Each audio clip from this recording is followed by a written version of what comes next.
जब आप hot seat पर बैठी तो आपका एक्सपीरियंस कैसा था? क्योंकि मैंने ईश्वर से प्रार्थना की थी कि हे भगवान, मैं कोई राशि जीतूं या ना जीतूं, लेकिन यहाँ तक अगर मेरा सफर आया तो मैं हॉट सीट पर भी बैठना चाहती हूँ। अमिताभ बच्चन कंटेस्टेंट से सवाल करते हैं, आपने उनसे ही सवाल किया, कैसा अनुभव था आपका? मेरे लिए वो एक यादगार लम्हा बन जाएगा। तो मैंने उनसे यही कहा था कि आपके सामने एक पत्रकार बैठी हुई है और ऐसा बिल्कुल नहीं हो सकता है कि मैं सवाल पूछे बगैर यहाँ से चली जाऊँ। जॉब भी कर रही थी, कितना कुछ मुश्किल था, किन किन चैलेंजेस का आपने सामना किया? जीवन साथी का सहयोग मिल जाए, मुश्किलें थोड़ा सा आसान हो जाती। जब आप वापस आई तो आपके फ्रेंड्स और फैमिली के रिएक्शंस कैसे थे? मतलब वहाँ से लौट कर आने के बाद लोगों का इतना अधिक स्नेह, उसको लेकर के मैं बहुत अभिभूत हूँ और सबकी बहुत शुक्रगुजार हूँ। मैम, महिलाओं और युवाओं जो छत्तीसगढ़ के हैं, उनको आपका क्या संदेश होगा? शॉर्टकट से पाई हुई सफलता का जो मिलने वाली खुशी है, उसका समय भी बहुत शॉर्ट होता है, इसलिए हमेशा लॉन्ग कट से चलना चाहिए। नमस्कार, अनफिल्टर्ड बातों के एक और एपिसोड में आप सभी का स्वागत है। और आज जिस शख्सियत से हम आपकी मुलाकात कराएंगे, उन्होंने केबीसी के मंच पर छत्तीसगढ़ को रिप्रेजेंट किया है। हम बात कर रहे हैं प्रज्ञा प्रसाद मैम की। चलिए उनसे बातचीत करते हैं और जानते हैं कि केबीसी का सफ़र उनका कैसा रहा। मैम, आपका बहुत बहुत स्वागत है हमारे इस खास कार्यक्रम में। सबसे पहले केबीसी की बात करते हैं। आप केबीसी के मंच तक पहुँची, कैसा रहा आपका सफ़र केबीसी तक का? मेरा सफ़र बहुत ही अच्छा रहा। सबसे पहले तो अप्रैल के महीने में फ़ोन लाइन्स खुली थी, जो कि सोनी टीवी पर रात के 9 बजे अमिताभ बच्चन एक सवाल पूछते हैं।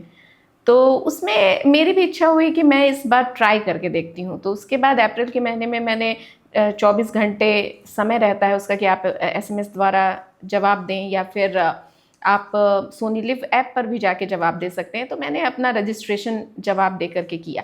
उसके बाद मुझे उम्मीद नहीं थी कि वहाँ से भी कॉल आ जाएगा, लेकिन मुझे IVR कॉल आया मई के महीने में। तो उसके बाद उसमें भी 2 प्रश्न पूछे गए, उसका भी आंसर मैंने किया। उसके बाद भी मुझे उम्मीद नहीं थी कि अच्छा उधर से फिर से कोई कॉल आएगा। फिर से तीसरा IVR कॉल आया लगभग 1.5-2 महीने के बाद। फिर उन्होंने उसमें जो प्रक्रिया होती है कि ग्राउंड ऑडिशन के लिए उन्होंने मुझे जो है मुंबई के पवार पब्लिक स्कूल बुलाया था। तो ये भी कंप्यूटराइज कॉल होता है, IVR कॉल होता है।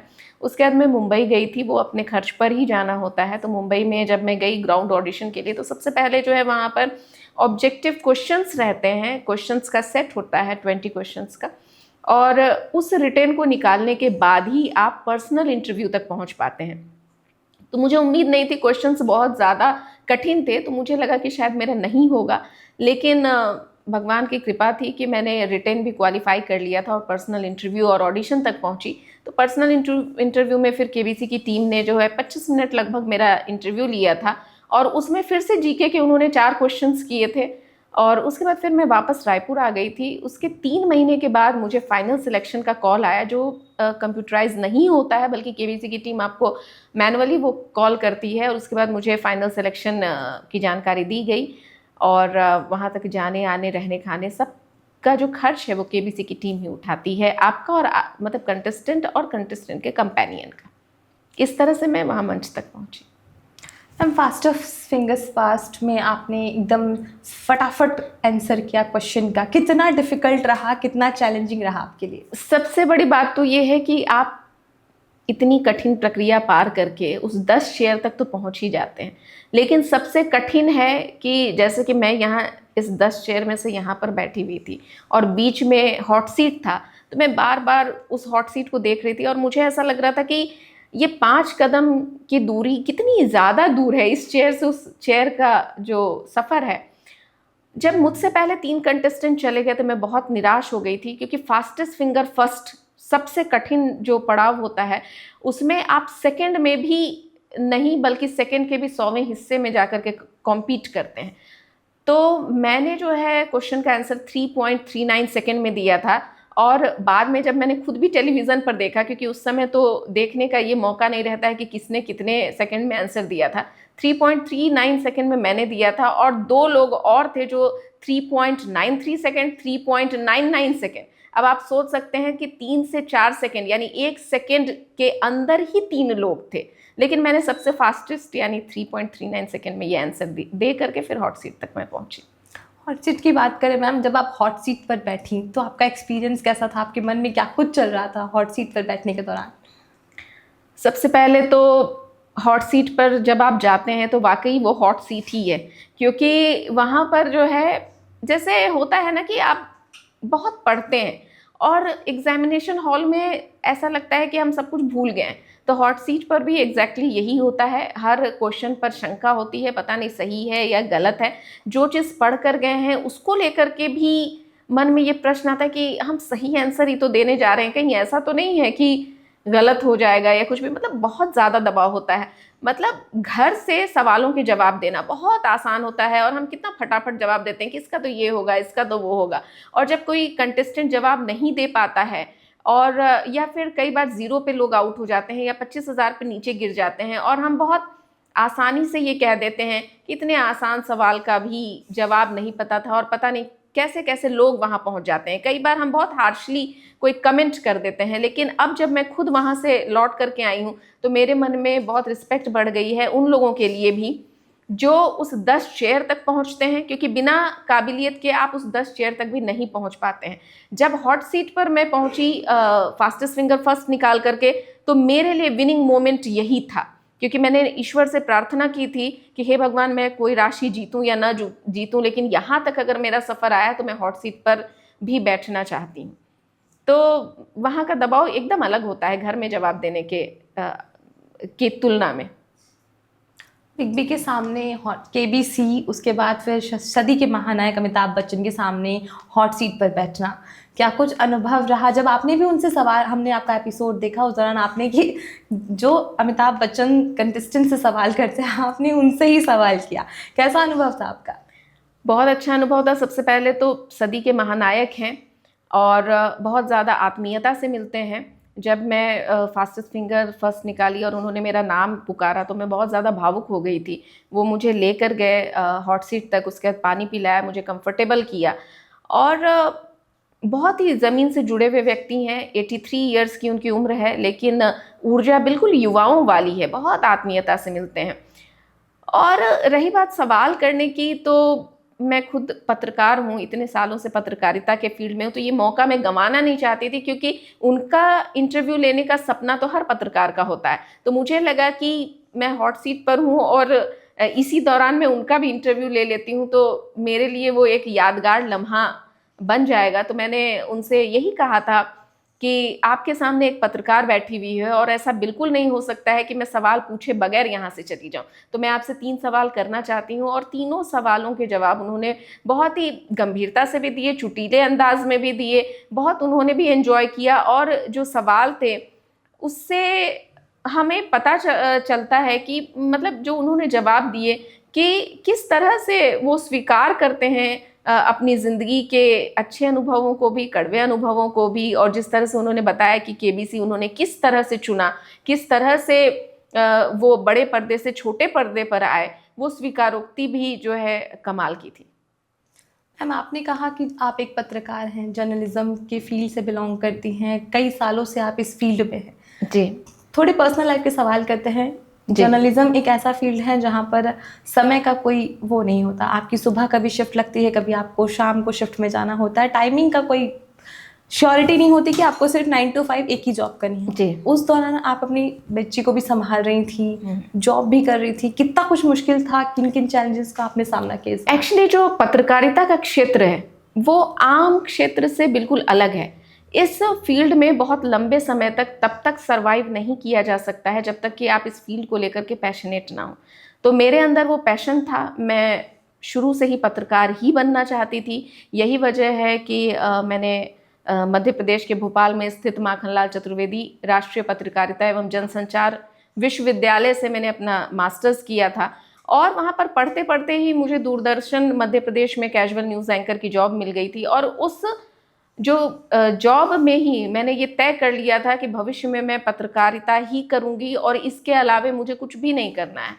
तो जब आप किसी चीज़ को ठान लेते हैं तो मुश्किल आसान हो जाती है। उसके बाद मैंने विभिन्न जितने भी प्रतिष्ठित मीडिया संस्थान हैं उन सब में मैंने काम किया, और उस बीच में मेरी शादी हुई।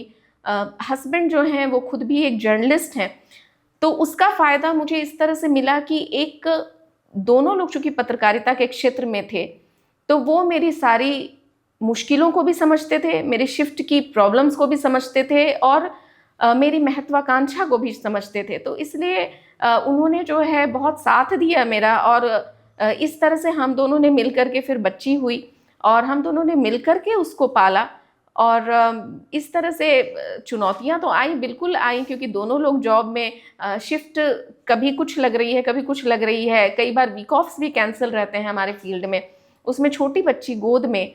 तो चुनौती तो आती है, लेकिन अगर जीवन साथी का सहयोग मिल जाए और आप पैशनेट हों तो मुश्किलें थोड़ा सा आसान हो जाती हैं। मैम, जैसे कि हम बातचीत के दौरान आपने हमें बताया कि आप दूसरी बार राष्ट्रीय मंच पर छत्तीसगढ़ को प्रेजेंट कर रही हैं। कि मैम आपसे जानना चाहेंगे कि किन किन क्षेत्रों में आपने छत्तीसगढ़ को राष्ट्रीय मंच पर, जो लोग नहीं जानते हैं उनके लिए, प्रेजेंट किया है? जी बिल्कुल, मैं इस बार दूसरी बार राष्ट्रीय मंच पर पहुंची केबीसी के द्वारा, और मुझे लगता है कि लौट कर आने के बाद मुझे जो ख्याति मिल रही है, शायद उसके पहले जो मैं राष्ट्रीय मंच पर आई तो उसका भी इसमें बहुत बड़ा रोल है, क्योंकि इसी साल अगस्त महीने में मैंने गृह लक्ष्मी, जो कि डायमंड पब्लिकेशन का ग्रुप है, डायमंड पब्लिकेशन ग्रुप का है गृह लक्ष्मी, उसकी मिसेज इंडिया प्रतियोगिता हुई थी। उसमें मैं मिसेज इंटेलिजेंट का सब टाइटल क्राउन मैंने जीता।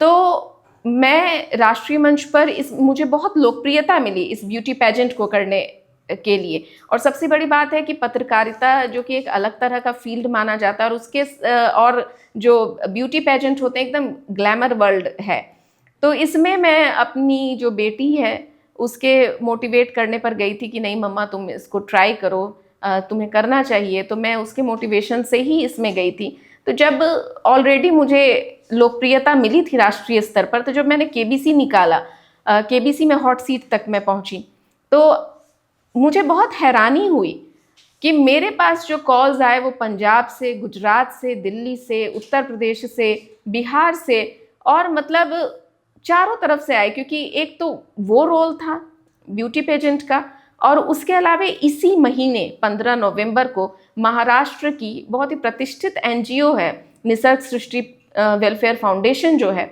उसने मुझे छत्तीसगढ़ में अपना गुडविल एम्बेसडर भी बनाया है। तो मैं समाज सेवा के क्षेत्र में भी साथ साथ काम कर रही हूँ, पत्रकारिता के साथ साथ। मल्टी टैलेंटेड है मैम, पत्रकारिता, ब्यूटी पेजेंट और अब समाज सेविका के तौर पर भी आप काम कर रही हैं। मुझे ऐसा लगता है कि अगर समाज ने आपको बहुत कुछ दिया है, ईश्वर की कृपा आपके ऊपर है, तो समाज के लिए, समाज को भी हमें वापस करनी चाहिए चीज़ें। इसलिए मुझे लगा कि लाइफ का पर्पस जो है, ठीक है जीविकोपार्जन तो है ही, लेकिन हम सोसाइटी के लिए भी कुछ करके जाएं। मैम, जब आप केबीसी तक पहुंची, आपने गेम प्ले किया जी, जब आप वापस आई तो आपके फ्रेंड्स और फैमिली के रिएक्शंस कैसे थे? क्या कुछ आपको एकदम जी बिल्कुल, पहले तो वो चौंक गए, क्योंकि किसी को भी नहीं पता था कि मैं केबीसी में पार्टिसिपेट करने के लिए मुंबई गई हूँ। मेरे पेरेंट्स के अलावा किसी को भी नहीं पता था। पेरेंट्स और घर में हस्बैंड और बच्ची हैं, इन 4 लोगों के अलावा किसी को भी नहीं पता था। तो जब मैं मैंने किसी को नहीं बताया। जिस दिन वो 10 कंटेस्टेंट से जब इंट्रोडक्शन कराया जाता है, तभी से मेरे पास फ़ोन आने शुरू हो गए थे। तब तक लोगों को पता भी नहीं था कि मैं पता नहीं हॉट सीट पर पहुंची या नहीं पहुंची।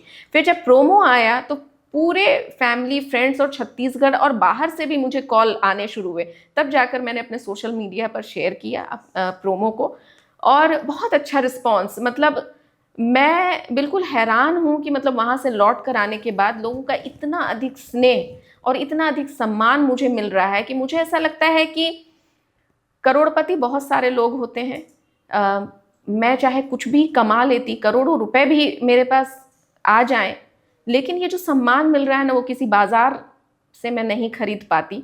तो ये जो सम्मान है ना, जो मुझे ईश्वर ने चारों तरफ से दिलवाया है, उसको लेकर के मैं बहुत अभिभूत हूँ और सबकी बहुत शुक्रगुजार हूँ कि लोग मुझे सपोर्ट कर रहे हैं। मैम, महिलाओं और युवाओं जो छत्तीसगढ़ के हैं, उनको आपका क्या संदेश होगा? क्योंकि आप इतने बड़े बड़े मंच पर छत्तीसगढ़ को प्रेजेंट कर चुकी हैं, तो उनके लिए आपकी तरफ से क्या संदेश होगा? मैं बस यही कहना चाहूँगी कि सफलता का कोई भी शॉर्टकट नहीं होता है। शॉर्टकट से पाई हुई सफलता का जो मिलने वाली खुशी है, उसका समय भी बहुत शॉर्ट होता है। इसलिए हमेशा लॉन्ग कट से चलना चाहिए, स्किल को बहुत ज़्यादा डेवलप करना चाहिए, क्योंकि ना आपसे सब कुछ कोई छीन सकता है, लेकिन आपकी जो स्किल है और आपका जो ज्ञान है, उसको कोई छीन नहीं सकता है, और आड़े वक्त पर या हमेशा ही काम वही आता है। तो जो भी सपने आपके हैं उसको पूरा करने के लिए पूरी मेहनत कीजिए, और बिल्कुल पैशनेट होकर के उस चीज़ को कीजिए, दृढ़ संकल्पित होकर कीजिए, और असफलता से घबराइए मत, क्योंकि असफलता जो है सफलता की पहली सीढ़ी होती है। और असफल होने के बाद जो सफलता मिलती है तो फिर सफलता को आप एंजॉय भी ज़्यादा कर पाते हैं, वरना उसकी कदर नहीं रहती है। मैम, बातें तो होती रहेंगी। हमारे पॉडकास्ट का एक पार्ट है, हम रैपिड फायर करते हैं। इसमें मैं आपसे सवाल पूछूंगी और आपको एकदम फटाफट उसका आंसर देना है बिना समय गवाए। काइंड ऑफ छोटा सा केबीसी हम आपके साथ यहाँ पर खेलेंगे। तो मेरा सबसे पहला सवाल ये कि केबीसी का नाम सुनते ही आपके दिमाग में सबसे पहला शब्द जो आता है? अमिताभ बच्चन सर। अमिताभ बच्चन के लिए एक शब्द, अगर उनकी तारीफ या फिर कुछ कहना चाहेंगे एक शब्द में? Incredible personality. Fastest finger first या फिर हॉट सीट, कौन सा सबसे ज़्यादा डिफिकल्ट था? Fastest finger first. आपका लकी नंबर? 1। केबीसी की कौन सी लाइफलाइन आपको सबसे अच्छी लगती है या फिर आपकी फेवरेट है? Audience poll. ज्ञान या तेजी, ज़रूरी कौन? ज्ञान। एक चीज़ जो आपने शो से सीखी? जमीन से जुड़े रहना, आत्मविश्वासी होना। आपकी फेवरेट बुक? गबन। पसंदीदा विषय, इतिहास या विज्ञान? इतिहास। अगर आपको एक दिन के लिए कोई सुपर पावर मिले तो आप क्या करेंगी? मैं पूरी दुनिया घूमना चाहूँगी। स्टेज पर सबसे मज़ेदार पल आपके लिए? जब अमिताभ बच्चन सर ने सुना कि मैं पत्रकार हूँ, और उनका रिएक्शन बहुत देखने लायक था। उन्होंने कहा कि अब मुझे आपके सामने बहुत संभल कर कंडक्ट करना पड़ेगा। आपका सबसे बड़ा फियर? अपनों को खो देने का। छत्तीसगढ़ की कौन सी चीज़ आपको सबसे ज़्यादा प्रिय है? यहाँ के लोगों का मिलनसार स्वभाव। क्विज शो या फिर रियलिटी शो, आपका फेवरेट कौन सा? Quiz show. एक लाइन जो प्रज्ञा प्रसाद को डिस्क्राइब करती है? आत्मविश्वासी और मेहनती। तो ये थी हमारे साथ प्रज्ञा प्रसाद मैम, जो केबीसी तक पहुंची, जिन्होंने छत्तीसगढ़ को राष्ट्रीय मंच पर प्रेजेंट किया, और इससे पहले भी वो कई बार छत्तीसगढ़ को राष्ट्रीय मंच पर प्रेजेंट कर चुकी हैं। ये मल्टी टैलेंटेड हैं, ये पत्रकारिता के क्षेत्र में पिछले 19 साल से काम कर रही हैं, साथ में समाज सेवी भी हैं। हाल ही में उन्हें कई उपलब्धियां भी हासिल हुई हैं। तो आशा करते हैं आपको ये एपिसोड अच्छा लगा होगा। आपको ये एपिसोड कैसा लगा हमें कमेंट कर ज़रूर बताएं, और चैनल को सब्सक्राइब करना ना भूलें।